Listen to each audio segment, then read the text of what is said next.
Welcome to Flash News Now. Here are today's top 12 stories. As British town councils face budget cuts, local residents lend a helping hand.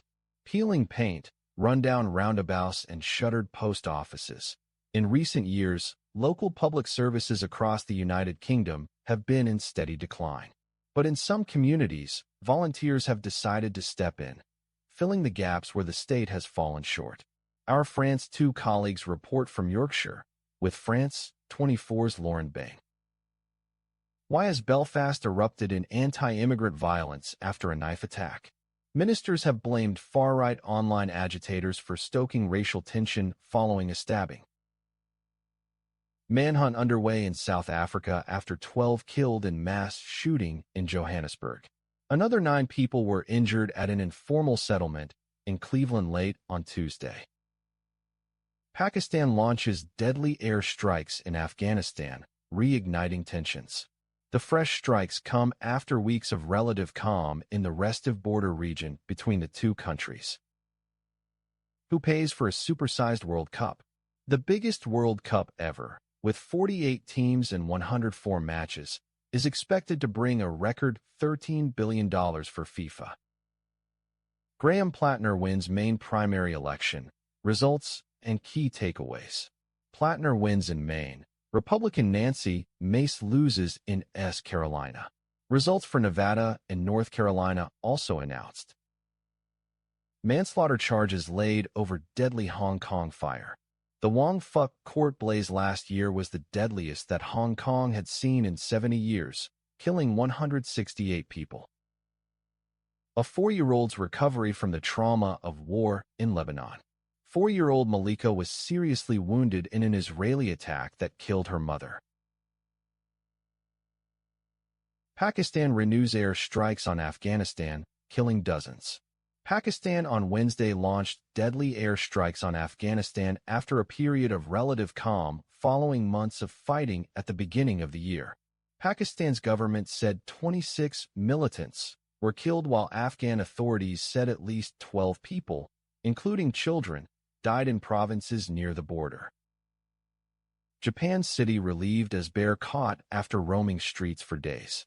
A bear that roamed the streets of a Japanese city for 4 days, forcing mass school closures, was caught on Tuesday, capping a search involving dozens of hunters and police.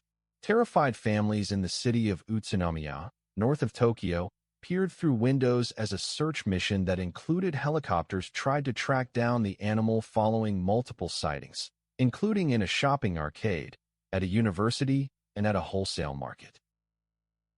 Why is the FIFA World Cup 2026 being held in 3 countries? The 2026 FIFA World Cup's unprecedented tri-host format marks a strategic shift in international sports governance, driven by commercial imperatives and shifting power dynamics. By spreading the tournament across the United States, Canada, and Mexico, FIFA has created a massive market for broadcasting rights, ticket sales, and hospitality packages. This move also signals a deliberate attempt to counterbalance the dominance of European football, historically the hub of global soccer politics. As the 2026 World Cup unfolds, observers should watch for the implications of this format on fan engagement, travel logistics, and the long-term impact on the global soccer landscape. Zelensky under pressure to end row with Poland over WW2 name of army unit. The dispute over the Polish-Ukrainian Border Guards unit, named after World War II Polish Home Army fighters who fought both Nazis and Soviet partisans, strikes at the core of Ukraine's current identity politics and its strategic messaging to the West. In a time when Kyiv is negotiating a new security framework with NATO members and courting additional economic aid, any sign of internal discord risks projecting weakness to both Russian adversaries and skeptical allies.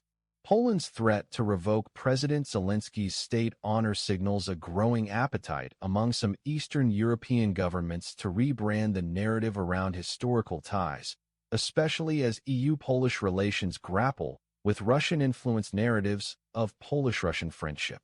Readers should monitor how Zelensky balances domestic pressure from nationalist factions the Kremlin's propaganda engine that could exploit the row in Poland's diplomatic leverage. That was your Flash News Now bulletin. Subscribe for more.